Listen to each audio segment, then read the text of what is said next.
আন্দোলন করা জরুরি, রাস্তায় থাকা জরুরি। ওই মায়ের জন্য যে মা বলছে তার ওই মেয়ের লাস্ট যে মা চিৎকার তার কাছে পৌঁছায়নি, যার জন্য সে আজও রাত্রে ঘুমোতে পারছে না।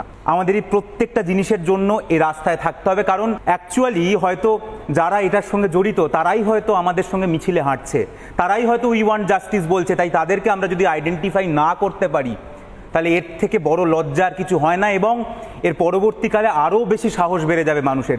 তাই সেইটা যেন না হয়, তাই ততদিন অবধি এই আন্দোলনে আমাদের থাকা উচিত, রাস্তায় থাকা উচিত, যতক্ষণ না অ্যাকচুয়াল যারা দোষী তারা শাস্তি পাচ্ছে।